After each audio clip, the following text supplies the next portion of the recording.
আসসালামু আলাইকুম। ভালো আছেন সবাই? ভালো নাও থাকতে পারেন। এবার একটা খবর দেখলাম, ঢাকা বিশ্ববিদ্যালয়ের ভর্তি পরীক্ষায় শতকরা ৯০ জন, ১০০ জনের মধ্যে ৯০ জন ইংরেজি বিষয়ে অকৃতকার্য হয়েছে।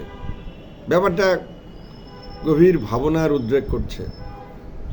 ইংরেজি টিচার হিসেবে আমার কিছু বলার ছিল। আমরা প্রথম শ্রেণী থেকে দ্বাদশ শ্রেণী পর্যন্ত এনসিটিভি প্রকাশিত যে বইটা পড়ে আসলাম, আবার একাদশ এবং দ্বাদশ শ্রেণীর ইংরেজির যে কারিকুলামটা সে যদি পরিপূর্ণভাবে ফলো করতাম, তাইলে কিন্তু আমরা আসলে ৯০% এখানে অকৃতকার্য হওয়ার কোনো কারণ ছিল না। আপনারা ২-৩ মাসের শর্ট কোর্স করায় ইংরেজির এই ২ বছরের কোর্সটা কমপ্লিট করে ফেলতে চাবেন, ১২ বছরের এটা আপনারা কমপ্লিট করে ফেলবেন, এটা তো আসলে হয় না।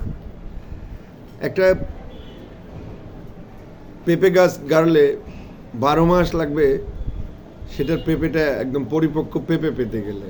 আপনি সেটা যদি ২ মাসের মধ্যে পেতে চান, তাহলে যা হবে এক্ষেত্রে তাই হয়েছে। অথচ আমাদের এরকম হওয়ার কোনো কারণ ছিল না।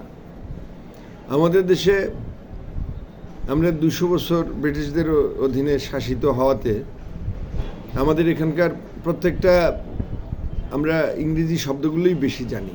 আমরা যদি আমাদের চোখের সামনে তাকাই, তাহলে আমি দেখব mobile, bookshelf, table, chair, ceiling, fan, dining table, students, teachers, school, college, university, motorcycle, সব কিছুই আমরা ইংরেজিতেই জানি, কিন্তু তারপরেও ইংরেজি ভাষাটা আমরা ব্যবহার করতে যেয়ে অকৃতকার্য হচ্ছি।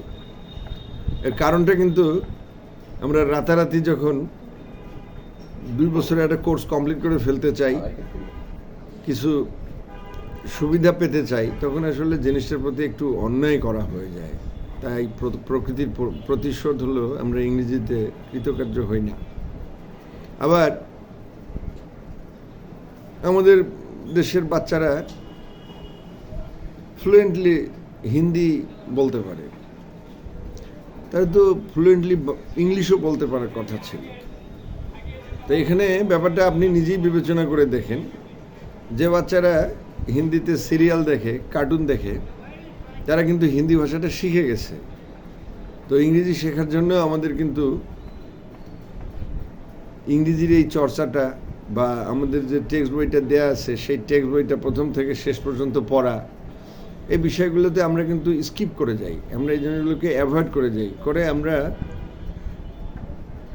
বিখ্যাত, সুখ্যাত, দামি ইংরেজি টিচারদের কাছে যাই, যারা ২ মাসের মধ্যে আমাদেরকে ক্যাপসুল খাইয়ে দেন, যে ক্যাপসুল দিয়ে আমরা পাস করার ব্যবস্থা করি। আসলে ক্যাপসুল দিয়ে যদি ভিটামিনের কাজ হতো, তাহলে তো আমাদের আর কিছুই করা লাগতো না, ক্যাপসুল দিয়েই চলতো।